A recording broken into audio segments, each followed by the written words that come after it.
I'm going to divide this talk into three sections. The first section will be how to conceptualize the aesthetic value of fat.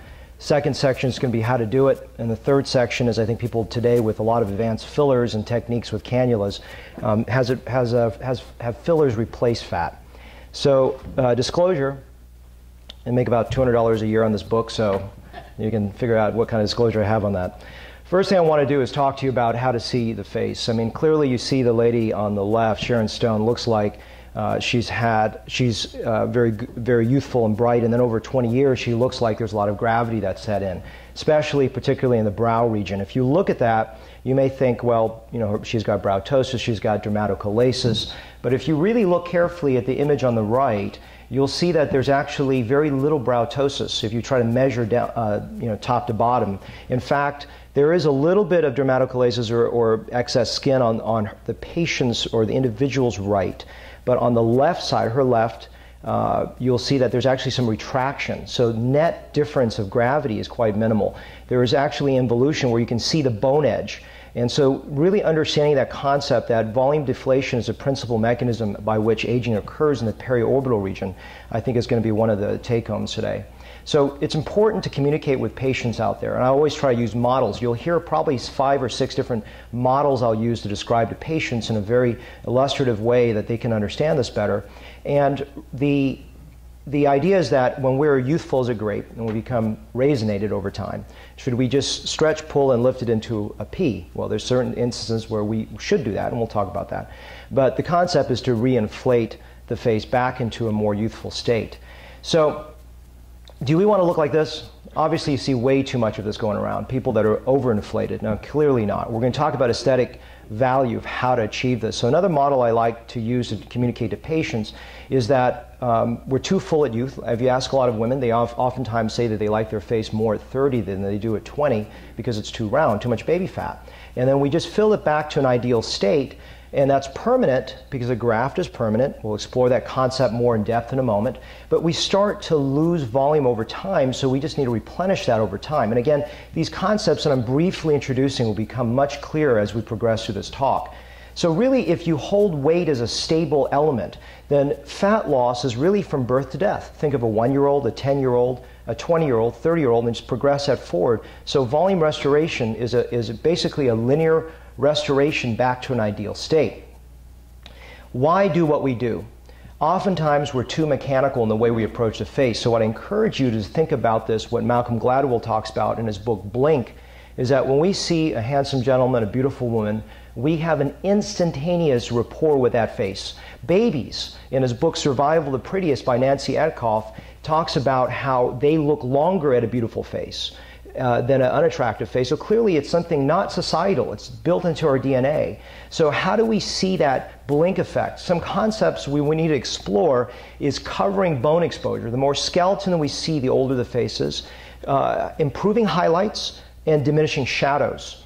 And so when we see facial shape, there's an instant feeling of what that person's age is, even from 20 or 30 feet away. And women, how they engage with their own face oftentimes is too close. They see small things. So if you look at that 30-year-old bracket, you start to see that there's this transitional phase of an oval. And I want to talk a lot about ovals because oval from the frontal view is so critical in terms of understanding the aesthetic value of a face. So facial shape is an integral component to what I'm going to talk about. So first, we're going to talk about creating ovals. So I'm going to not go through all the details, but I'm going to take a subcomponent, which is oftentimes what we deem the easiest, but in my opinion, the hardest, which is the midface. So the midface is multi-divided. And so, for example, if you look at this first face, you can see that she looks a little bit heavier set. By really filling, these are the milliliter values of fat just into a sub area, didn't do any of the buccal area. I did a little bit up in this region toward the front and a little bit toward the side to create more of a face that looks actually slimmer. And when a face is not too heavy, but is Asian with a rounder, wider face, you want to do a little bit of buccal transitions and just soften the outer architecture of the cheek so it doesn't become too dominant in the front. And she's a smaller face, so use a little bit less. And these numbers are not meant for you to memorize. They're not meant to say these are absolute. These are qualitative values in terms of brushing a face. Another face here, if you look at her, she's got some buccal recess, and so this is to me an important part to transitioning that face down just to blend it out so that there's a nice soft architecture there. And if you start to see the lower cheek starts to dominate with greater degree of fullness, so you really want to blend out even into this area I call the subzygomatic region, which is the area where you start seeing scalloping going into the face from a frontal view. In other words, you can see the bone architecture coming down. So this is just blending out that outer face, softening it, not too much buckle, just a little bit more architecture to the outer face to blend it in. This is a face that's a little bit more vacuous. It demands a little bit more attention into the buccal region. And you can see that, in my opinion, the area that's in the buccal central zone, as well as maybe even a little bit lost in the anterior buccal zone, right near the canine fossa, is an area that's important to blend. Similar aesthetic here. Again, I think what you can look at on the before is you can see that she's got a sort of sausage-shaped appearance to the lower cheek. It's an area that you don't want to put fat in or fillers, and you want to blend out the outer configuration of the face to make it a little bit more elegant. Very volume depleted. Even in the anterior cheek, is just everything is gone. So you want to really provide enough volume with enough support that it blends down. I think one of the greatest sins is this anterior cheek fill. I've become more and more conservative in the anterior cheek and really started to understand the articulation, the buccal zone, all the way up into the arch of the outer cheek. That to me is much more elegant. It also looks good when the person smiles. It looks natural. And clearly, this is just significant volume loss where you need to do a lot of volume changes. And always undershoot a little bit. You don't want to be too aggressive because you don't want a fat face. You can always come back and add a little bit more with fatter fillers down the road, which we'll talk about at the end part of this discussion. I want to talk about Blink using a paradigm of twins. So this twin on the left is 37, on the right she's 42. This is about 6 years after fat grafting. She clearly has aged a little bit over this time. It did very little neurotoxin or fillers or anything else. This is a pretty, what I call a raw result, which is just a native result, which clearly she's aged a little bit. But if you look at the small inset photograph at the twin on the left, these are identical twins. The one on the left doesn't believe on having any kind of procedures, whether it's neurotoxin or fillers or fat or facelifts, etc. But if you can see the photo, I don't know if you can see from this distance, but it's a very small photo, your brain instantly looks at her and says she's in her early 40s. And the one on the right looks like she's in her late 20s, early 30s. It's an instinctual feeling you get. Now, let's look at the lady on the left and pretend you're the cosmetic surgeon going to be working on her. You may look at her and say, you know, the lips are a little thin, the nasolabial groove's a little bit, you know, too deep, the jowl is starting to be present. Maybe I can't quite see the wrinkles from this distance, but I'm sure that's what's conflicting with my brain.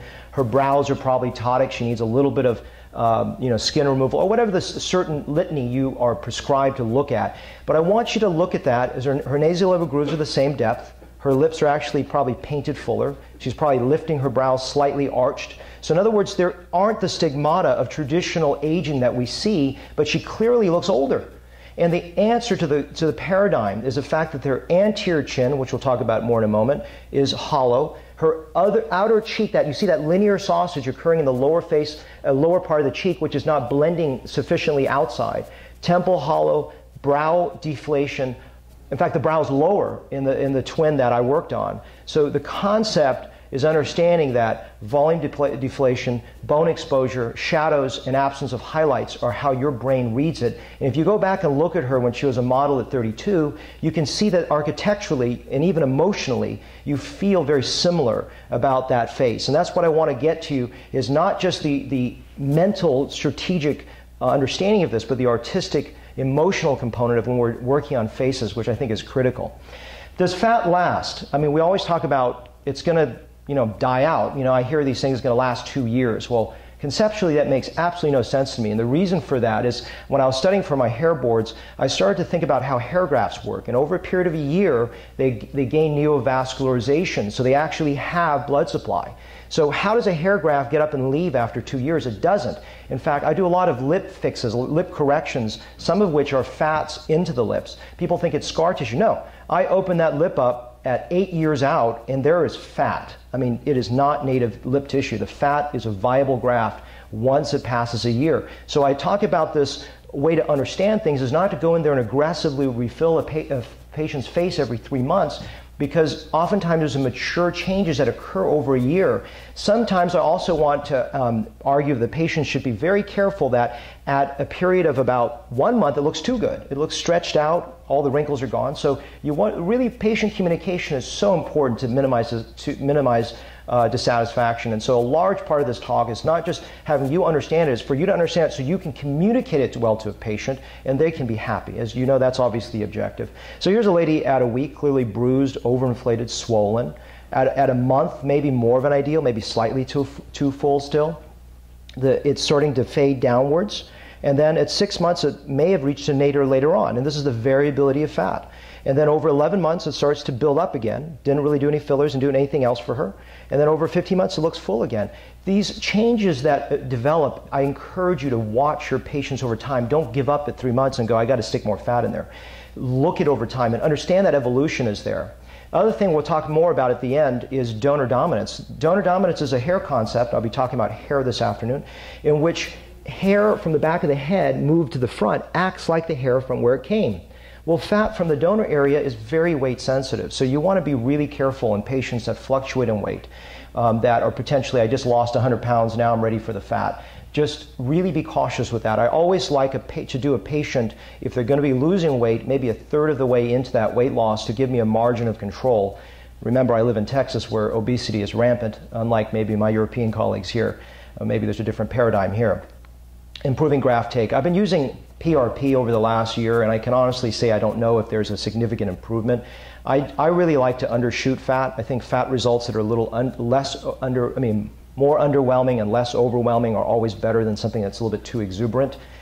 So this is an example of saying, why should I need more fat in this? The take is good. Light. I really want to have you understand how light interacts with the face. So sometimes we think that we look like Nick Nolte on a bad night, and that's because how light shines down. Light comes downward onto the face. So think about whether we're indoors, whether we're outdoors, there's light that shines downward. And this is why I don't use flash photography, because I think it washes out your ability to see volume. So I use a very strong overhead light, and it's uniform, so it doesn't look overly shadowy. And I try to simulate in a very small room, how does light look to a face when we're sitting here in a normal circumstance like this. And so I look at it like a balloon that deflates, and so you need to have that light that resonates on the face to be beautiful. And so on a face, similar, if you think about traditional surgery, which is excavative, which is reductive in nature, you're not improving light reflex, you're exposing bone, and you're maybe improving transitions, but you're not allowing light to articulate on the face from a top-down component, which is the world we live in. Let's move on to part 2, which is strategy, how we're going to develop the face in a sequential fashion and break it down into subcomponents. Because the face, if we start to see it from a world of volume, we structure it in micro detail. So, example, to reiterate some points, is the upper cheek is divided to me into the anterior cheek, and then we're overlying the bone arch across here. So I divide it into 2 areas. The buccal area is really going to be divided further in a moment, but we're going to talk also about the chin, and the chin to me is, I call it the upside down U. It's not really the mental sulcus, it's a little bit of the pre-jowl arched across this area, and that bone configuration makes you look older. And this is why I love chin implants when someone has microgenia. But when someone is just there for aging, I think a chin implant exaggerates the hollow of the upper recess and shows further bone, which is the exact opposite of what we're trying to achieve.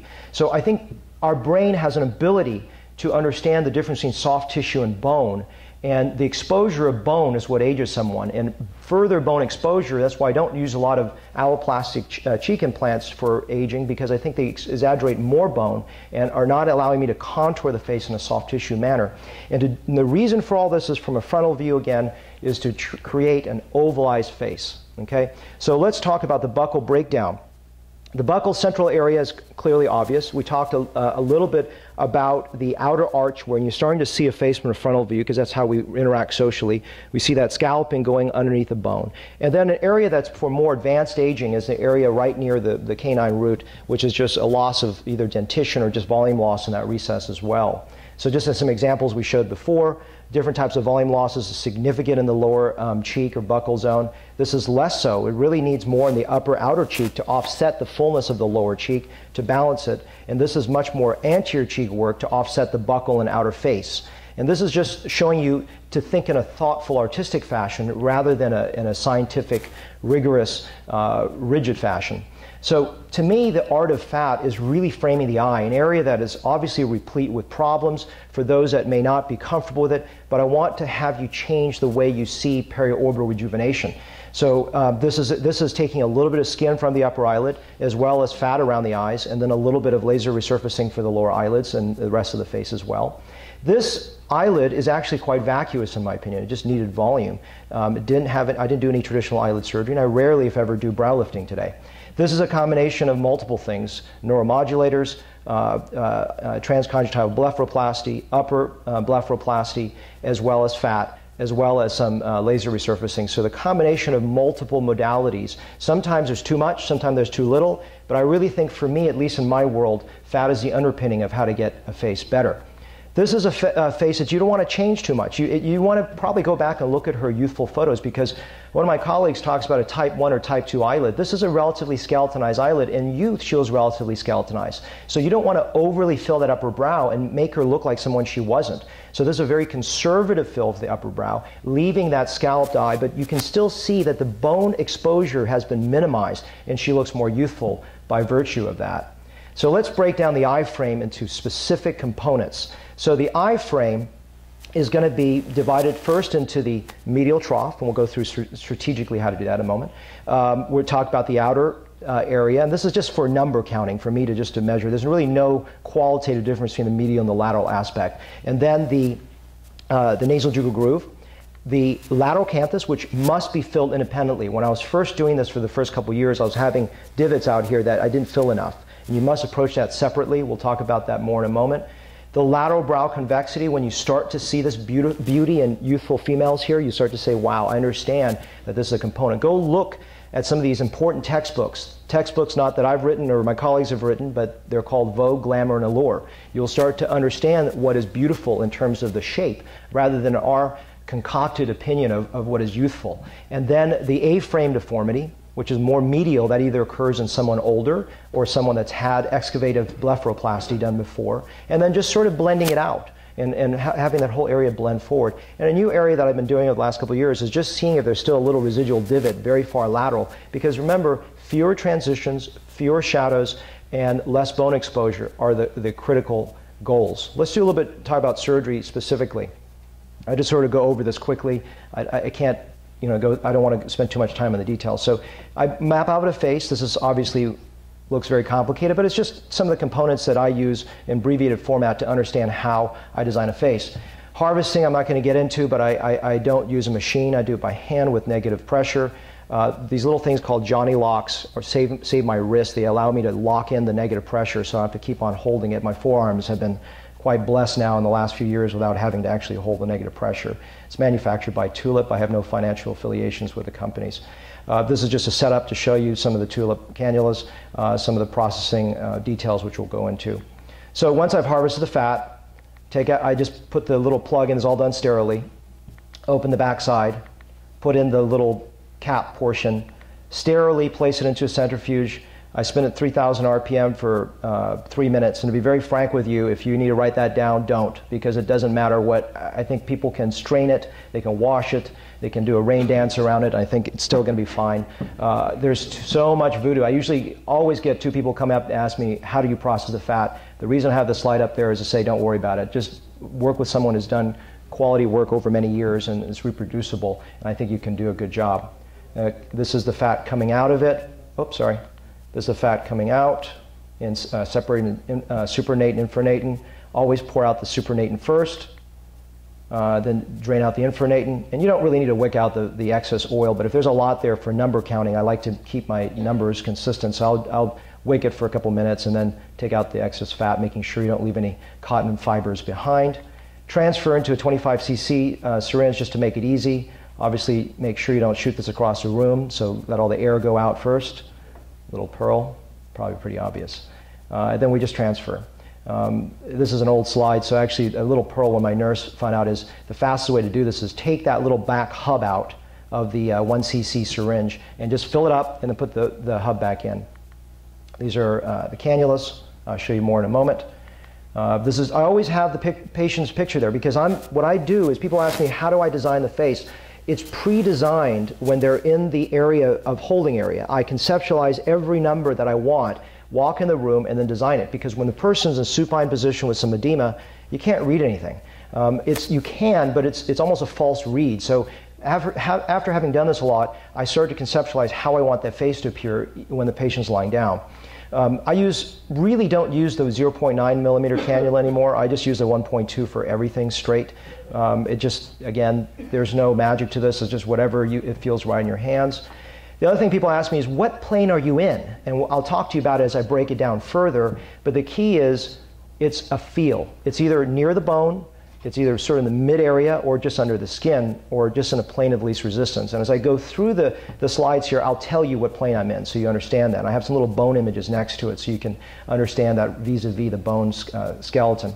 So I first start with the lower eyelids. I fill that up about 1 to 2 cc's, and I do the same for the outer portion. The key way to do this is to always use your hand to put pressure to make sure you protect the globe and make sure you're in the right plane. This is really interesting because the way I use cannula, micro cannulas, disposable for the fillers, I go horizontal to the plane. Horizontal to the orbital rim. When I do fat, I go vertical. And in my experience, this is the safest way to do each of those. So in my opinion, if you go vertical with a filler, you're going to have problems. And if you go parallel to the rim with fat, you're going to have problems. So I go basically perpendicular up, and I release this arcus. You can almost feel the release. And I do a little course in St. Louis on cadavers with a colleague of mine. I make no money on that course. And when you feel it release is great. And I encourage you, because I didn't have this when I started with this, if you have an HA filler, just experiment with that feeling and just feel it release on a patient. Don't charge them anything, or charge them whatever small amount. And once you feel that release, you won't miss it. And you've got to feel that release. If you're not feeling that little release, you're not on the right plane. So this is just a, let's play, oh, I guess I can't play the video. Hold on. Let me see if I can play this. It's only about a couple seconds long. Okay, I won't do that. Is it playing up there? Do you see it? Oh, it is playing. Okay, I'm on a presenter's view, so I don't see it. So I'll tell you what, there it is.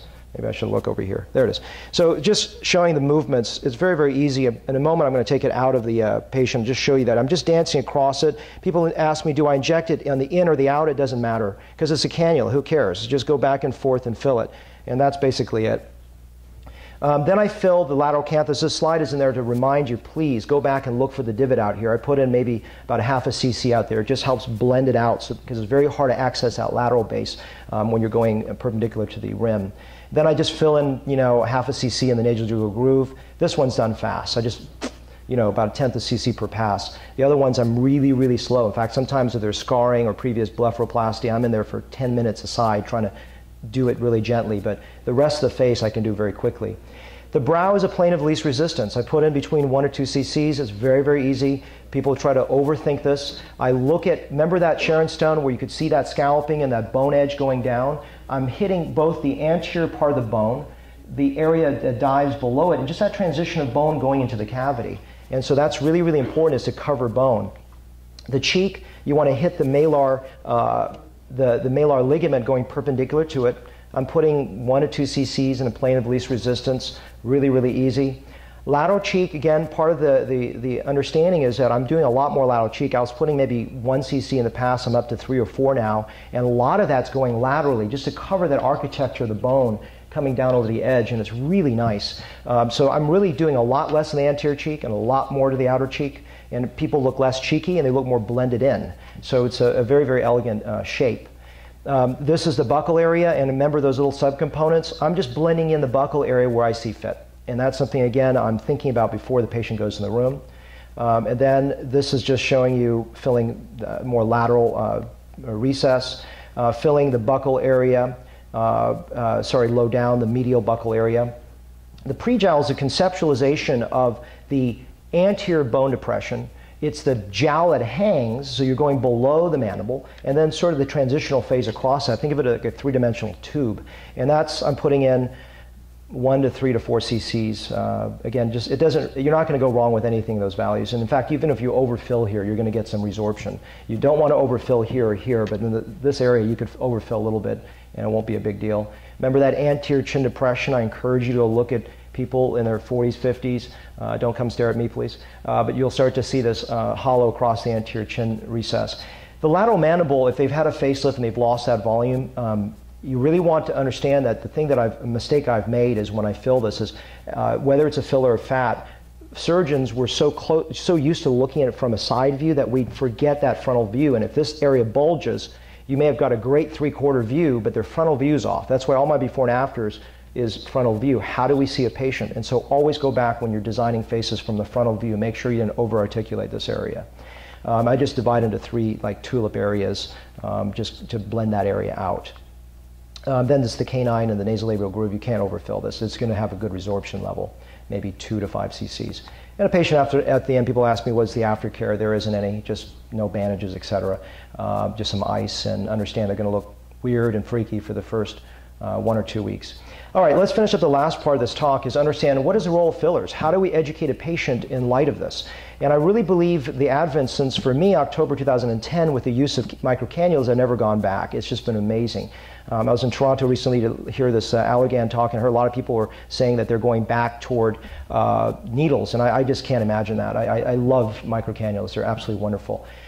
They've changed the way I understand fat and fillers, and hopefully I'll pass that information on to you. So again, using models of communication, I use these models that I hope maybe you can incorporate into your language. I use a glass of water, we talked about, the bed, and a house on sand. So why do I use this? Because, as you heard before, education is told before to a patient and excuses afterwards. And I'll educate the hell out of you on the before end so that I don't get nailed on the after. In fact, every model I use, I repeat 4 to 5 times throughout the pre-op, documented in the EMR, all those things so that I don't get in trouble. So understand that glass of water, I bring it up again for you because redundancy in education I think is important, that it's just that we're going to age. I mean, fat is a permanent graft that whatever takes it a year is for you to keep, but it's not going to stop your aging.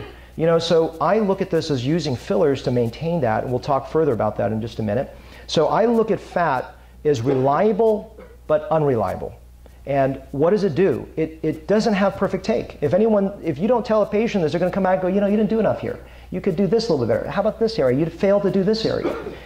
Fat is a baseline for the face, and whether it's 70 to 80 to 90% take, you don't want it to be 120, and you don't want it to be 20. So somewhere in that range, you tell a patient, I've got to use a little bit of fillers to make the face look as good as possible. And now that I've got these microcannulas, I can achieve results that are near flawless, because that's, instead of going there and putting 5 fat grafts in the patient, a variable, you'll be exhausted, the patient will be exhausted, they'll go through too much edema and recovery, and you still won't get the results. So I really believe today, fillers are the way that I use to improve my fat results. So how do I use fillers with fat? Well, someone that's young, that's just early aging, I don't need to do fat. I'm going to go do some fillers for them. I'm going to just make them look good in the office. And there are other reasons too, which we'll talk about in a moment. And that's really how, and people over 40, and that's a very arbitrary number, I can do 35, I can do 30. But the goal is to understand the benefits and the risks of each of the modalities you use. And so we break it down and say its cost is one, because fat is free, I always say. So someone that's 50 that has a lot of volume loss, they're going to spend a fortune on fillers. And if they understand that, I can just use fat to get them tanked up to an 80%, then they understand the benefit of that. And we also don't have to, we shouldn't forget the recovery period as well, because recovery is another element. And there's a big recovery with fat, but keep in mind with fillers, because people usually do it because they want little tiny procedures, there's a lot of little recoveries that they forget that may add up to be more in cost and more in recovery than a fat graft. So long as they understand everything and they make the choice valid on the front end, I'm good with whatever a person chooses. My goal is education, so that you know what you're paying for and you know what the limitations of that payment would be. I don't have any financial affiliations with the filler companies. These are the 2 that I principally used, except now I've been using belotero around the eyes, and I love that. And so I'm using under the eyes. If I'm doing HA, I'm going submuscular. If I'm using artefill, believe it or not, and you guys are probably scared to hear this, but I go right under the skin, and it's beautiful. Just really, really elegant, and it allows me to touch my fat graft result up to a near flawless level. So when we're talking about youth and senescence, we need to make a division about what are the pros and cons. As I said, fat is less expensive for someone that needs more volume, but it's inaccurate in the sense I'm not going to fill every nook and cranny of the face like I can with a filler. So the other thing is that fat is bioactive. I mean, if someone has a great fluctuation in weight, they should be doing fillers. And they should be doing probably temporary fillers that can be reversed. So those are things that you need to think about in terms of long-term safety for patients. And fat is natural. It's nice. It's a natural product. And so there's a lot of pros and cons. And so the next part of my talk, next section of this talk, will talk about using the bed model. I think you'll understand it better. So that's very, very important, is that the difference is that fat is maybe less expensive for someone older and maybe has stem cells, who knows. I think that's, again, maybe a marketing voodoo. Fillers for younger patients could be less expensive and have the advantage of being bioinert.